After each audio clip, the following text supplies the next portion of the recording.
você está no canal Mais Pague. No momento, irei iniciar a leitura da segunda parte do segundo capítulo do livro O Seu Próprio Tapete Vermelho, escrito por Micheline Farias. Capítulo 2, Princípios. Capítulo 2, segunda parte, Valorize o Trabalho. Equivocadamente, muitas pessoas citam a Bíblia dizendo que o trabalho é uma maldição imposta por Deus. Mas o correto é reconhecer que o pecado é que trouxe condenação ao homem, afastando da comunhão com Deus e de usufruir da terra que produzia naturalmente bons frutos para a alimentação humana. A queda do homem também trouxe consequências para a qualidade da terra.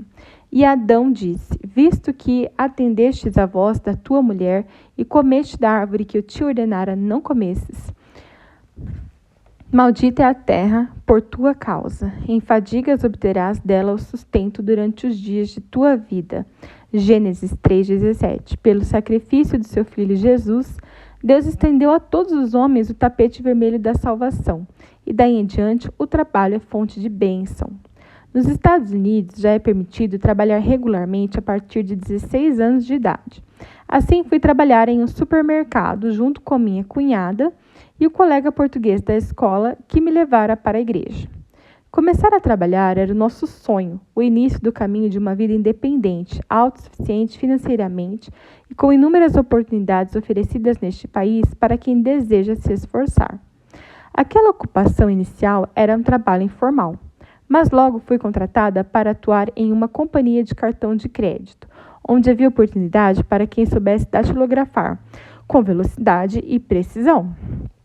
Aos 17 anos, aconteceu um trabalho mais formal, quando fui trabalhar no escritório de advocacia de um candidato à prefeitura da nossa cidade de Kearney, no estado de Nova Jersey.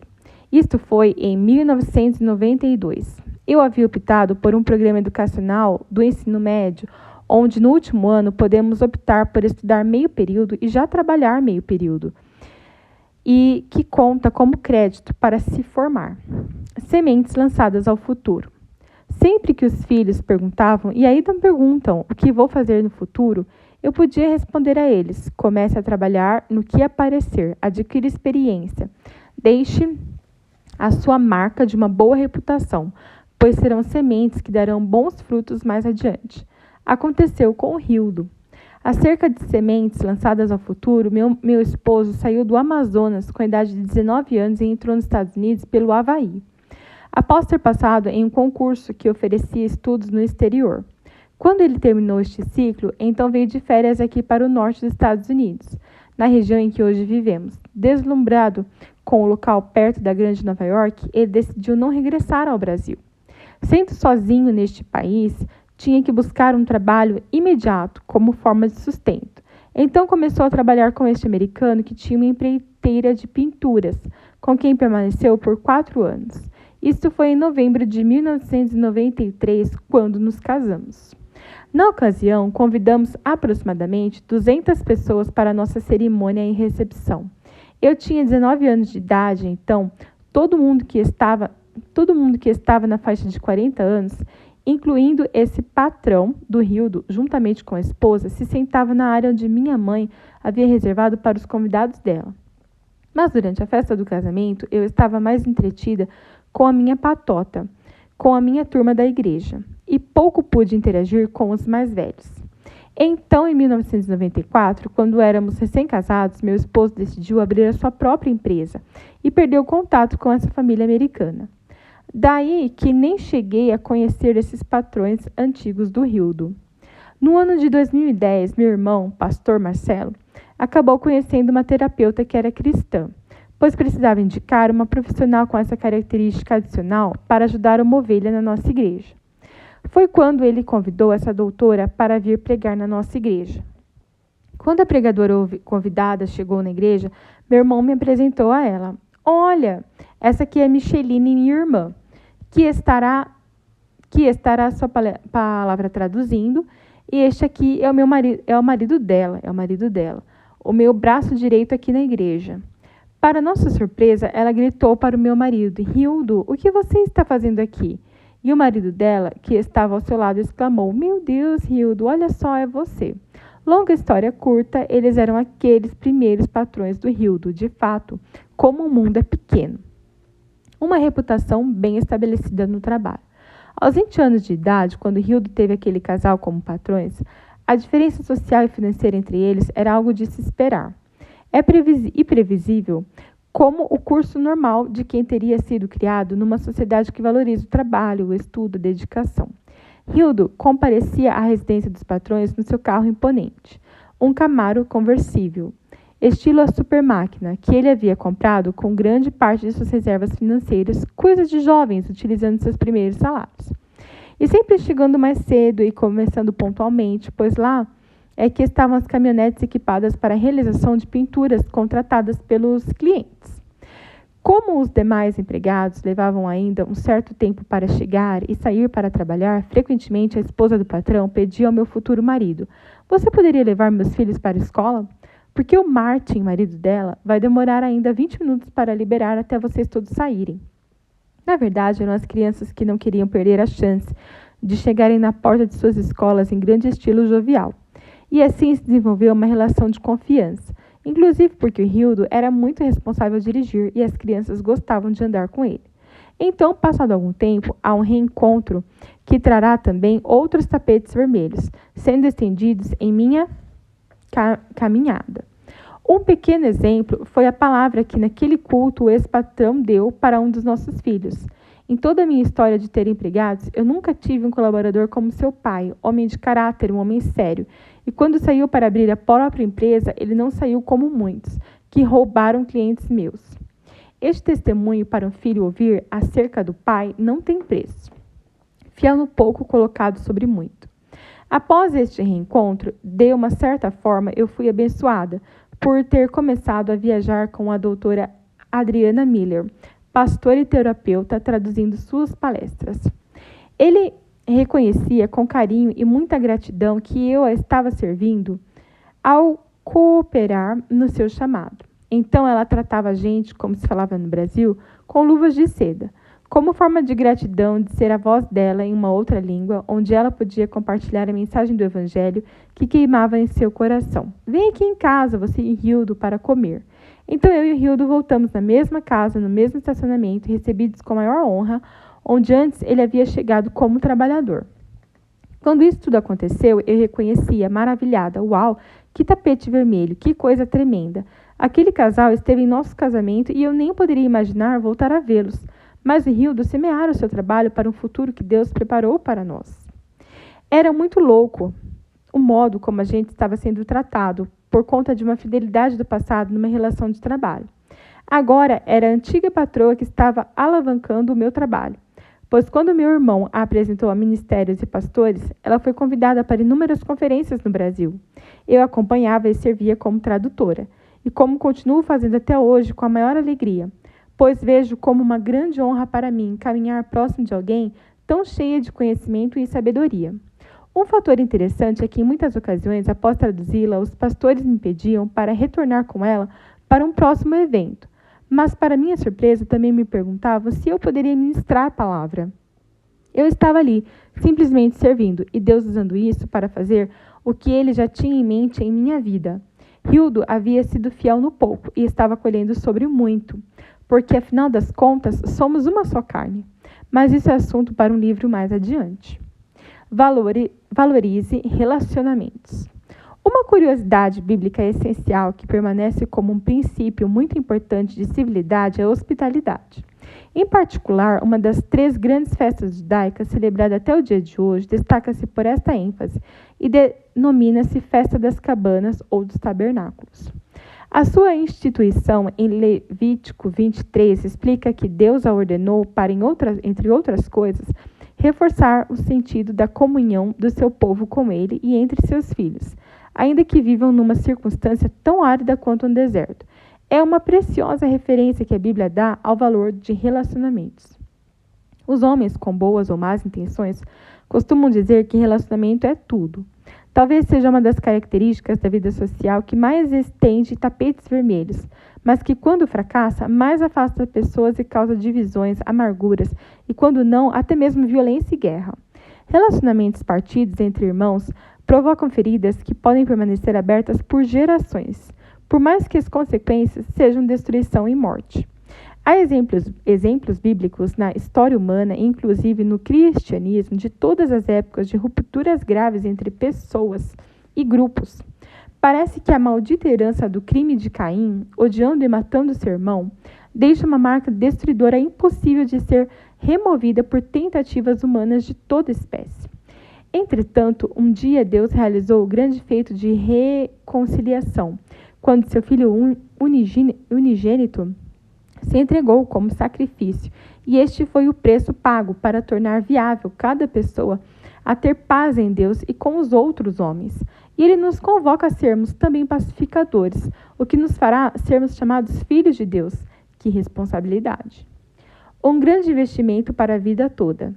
Diante dessa unanimidade entre um princípio bíblico e uma virtude humana, devemos reconhecer que construir bons relacionamentos é uma arte que pode produzir os mais refinados e preciosos tapetes vermelhos numa vida. Quão importante é termos o sorriso sincero, o coração aquecido, braços abertos, as mãos estendidas às pessoas que Deus nos enviar para acolher. A comunidade cristã, sendo a reunião dos filhos benditos do Senhor, transborda um poder curador do amor de Deus, que é derramado pelo Espírito Santo em nossos corações. Não estou querendo entupir você de versículos, mas relembrar a importância de cultivar relacionamentos saudáveis produz para as pessoas envolvidas e para o entorno delas, desde simples cortesias com estranho, polidez em encontros sociais, atenção e respeito a professores, paciência e carinho com idosos, honra aos pais, temor às autoridades, ensinar bons modos a crianças. Inúmeras ações, todos os dias, a toda hora, ajudam a semear o bem e a atrair aos olhos de Deus e dos homens sobre nossas vidas. Quantas ocasiões aconteceram no desenvolvimento de nossos filhos que os aconselhamos e ensinamos a se portarem com educação em qualquer ambiente, primando por reproduzir os valores que foram cultivados no lar. A verdade, em lugar da mentira, pedir licença, agradecer, dar bom dia, boa tarde, boa noite, desculpe, obrigado, são expressões tão curtas, mas declarações tão importantes. Como tem acontecido nas últimas décadas, também aqui em nossa igreja passamos por diversas ênfases ministeriais, cada uma delas ressaltando algo que o Espírito Santo age soberanamente no corpo do Cristo. Com respeito, com reconhecimento que a multiforme graça de Deus, como já citamos, manifesta-se com o objetivo de alcançar as pessoas de forma mais ampla possível. E debaixo do pastoreio do nosso pastor, tomamos rumos diferentes de alguns amigos do ministério que por um tempo caminhamos lado a lado. E é com alegria que olho para trás e vejo que, em sua maioria, esses relacionamentos não foram rompidos, apesar de forma diferente de pensarmos. Mais do que clichê, o que verdadeiramente nos unia era maior do que nossas diferenças. Que bom viver essa maturidade que Deus nos proporciona. Uma das minhas maiores alegrias de pregar o Evangelho tem sido a diversidade de ministérios e denominações nos convites que recebo. Assim como eu tenho amigos com regras diferentes das minhas, em minha casa, em suas casas, para educar os filhos, e mesmo assim priorizamos andar juntos, pelos princípios que acreditamos. Assim, posso andar em unidade com meus irmãos na fé de diversas denominações, sem precisar desrespeitar ou argumentar sobre detalhes que nada ferem os princípios eternos. Deus não deixa ninguém de fora da sua oferta de arrependimento, salvação e transformação. Quando obedecemos ao Ide, o Pai já está preparando o coração dos homens para aceitar o seu vinde. Isto tem sido essencial para podermos, o quanto depender de nós, manter a paz com todos os homens, principalmente com os da família da fé. Unidade e diversidade. Quando seguimos caminhos diferentes de outros irmãos, não houve necessidade de haver um rompimento na base de conflito. Concordamos que a nossa unidade em Cristo tem espaço para a nossa diversidade na prática da vida cristã. Evitar constrangimentos, corações amargurados, rejeição, mágoas e outras circunstâncias tão comuns nas relações individuais e coletivas na sociedade, incluindo nas famílias, igrejas, empresas e outras formas de agregação. É um exercício permanente de praticar o amor cristão. Com isso, estendemos o tapete vermelho de considerarmos com honra todas as pessoas, independente da sua posição no mundo, pois recomenda a palavra. Tratai todos com honra, amai os irmãos, temei a Deus, honrai ao rei. O assunto dos benefícios de relacionamentos bem temperados e equilibrados é inesgotável. Exemplos pessoais, bíblicos e na história humana nos recomendam investir nesse ativo social e espiritual, cuja valorização pode ser comprovada diariamente em todo lugar e ocasião. Alguns dos melhores anos da minha vida foi quando os filhos começaram a praticar futebol. Eu entrei num mundo desconhecido, mas que me permitiu oferecer amizade, companheirismo, participação na vida deles, como também na vida de alguns pais que ali passaram horas nos campos de treino e dias de torneio. Foi intenso, foi caloroso, foi uma doação de carinho, de amor, dedicação, misturada com muito trabalho, suor, correria, torcida, ida a treinamentos, campos e jogos em inúmeros estados e cidades, enriquecendo os laços já também desenvolvidos na relação familiar. Aprenda sobre a autoridade. Quanto mais os anos se passam, mais entendo como Deus usou a autoridade de minha mãe sobre minha vida para me levar a compreender, respeitar e valorizar as demais autoridades que eu teria de me submeter no futuro. Era um momento de muitas mudanças na América, então me agarrei àquele ambiente em acelerada transição de costumes e valores até que me converti aos 16 anos. Minha mãe poderia ser considerada mais conservadora do que os pais dos amigos que tive naquela época, cujos valores familiares eram menos restritivos do que os que vigoravam em nosso lar. Para qualquer adolescente, era muito ruim que houvesse um ambiente de aparente maior liberdade de comportamento e escolhas. Mas eu não podia participar de todas as atividades dos meus novos amigos, pois minha mãe, apegada a valores familiares, não permitia. Entretanto, assim que recebi um convite para conhecer uma igreja local, minha mãe concordou e lá fui eu, numa gloriosa sexta-feira do ano de 1989. Lá eu aceitei a Jesus como meu Senhor e Salvador. Era uma igreja evangélica portuguesa na cidade de Kearney, liderada pelos pastores Antônio e Isilda Leonardo. Antes, eu acreditava no Deus dos meus avós, algo parecido com Abraão, que somente após encontrar-se com Melquisedeque, teve entendimento de que o Deus de Abraão era o Deus Altíssimo. Se eu tivesse tomado outros caminhos, talvez estaria hoje sem poder ajudar as pessoas com a minha formação profissional, ministerial e inserção na sociedade local. A opção de minha mãe foi uma ação intencional do Espírito Santo, dando a ela discernimento de entender o tapete do temor à autoridade, para confirmar um futuro preferível para a minha vida. Ela ainda não era cristã, mas o Deus zeloso que nos conhece desde o ventre de nossa mãe já estava orientando o meu caminho através da autoridade materna, recebendo os benefícios de reconhecer a autoridade. Eu havia chegado às vésperas de um movimento explosivo do crescimento da igreja naquele lugar e pude participar inteiramente desse mover do Espírito Santo.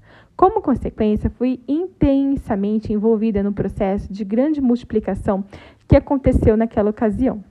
O curioso é que, como minha mãe restringia nossas atividades no âmbito social aos relacionamentos na igreja, configurou-se então a oportunidade que eu tinha para expandir minhas inclinações e talentos de forma sadia e produtiva, mas cercada de influências espirituais altamente positivas e construtivas.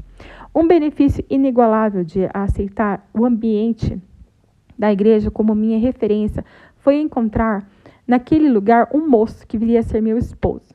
Desde o primeiro instante, reconhecer aquele jeito reservado, sereno, contido do Hildo produziu em mim um momento uau. Somos diferentes, mas podemos nos complementar.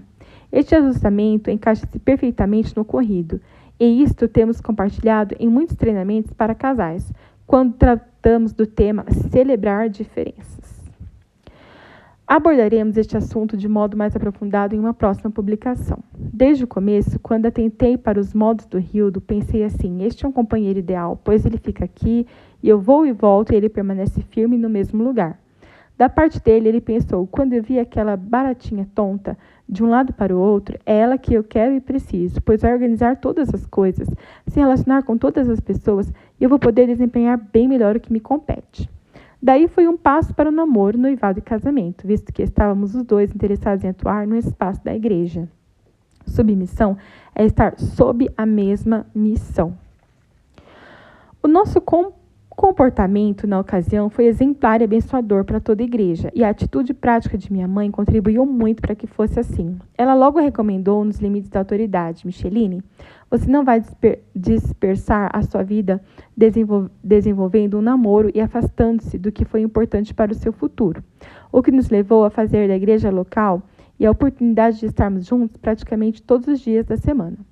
Como a igreja era o lugar onde podíamos permanecer juntos, participávamos de todas as atividades na medida do possível, para aproveitarmos também o privilégio de nos encontrarmos. E fomos conversando, expondo pensamentos, intenções futuras e alinhando interesses.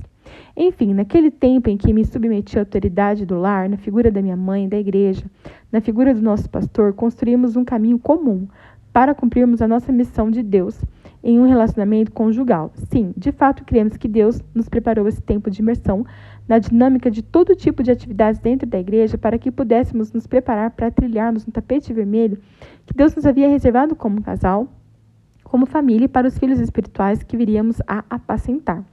Muitas pessoas acreditam que quando elas se submetem às autoridades constituídas, que naturalmente irão influenciar suas vidas, isso implica em renunciar à sua vontade pessoal em prol da vontade do outro, mas não funciona assim.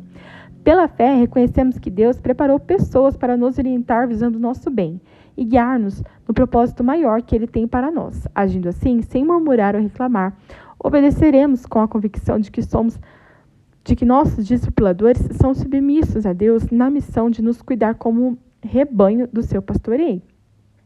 Sem essa compreensão, uma pessoa pode apenas simular estar sendo submissa, visando apenas extrair benefícios ao fingir um relacionamento que deveria primar por sinceridade e confiança. Que imenso desastre pode se prever quando tal situação for descortinada, e certamente isso acontecerá, pois um dia todas as coisas serão postas diante de nós. Isso devemos ensinar não por legalismo ou necessidade de controlar pelo medo a vida de uma pessoa, mas prevenir um mal maior. O caminho da verdade em amor, seguir uma visão comum e trabalhar para alcançar um propósito estabelecido precisa ser uma caminhada abençoada, fruto de amor mútuo, o que é possível quando é Cristo que nos guia numa relação de autoridade e submissão. O reencontro do Rildo com seu antigo patrão atesta que Deus abençoa quando nos submetemos aos nossos empregadores, isto é, quando contribuímos para a missão da empresa que nos entrega os meios materiais para a nossa subsistência. Não é ser escravo do outro, mas contribuir para o bem de todos que trabalham ao mesmo fim.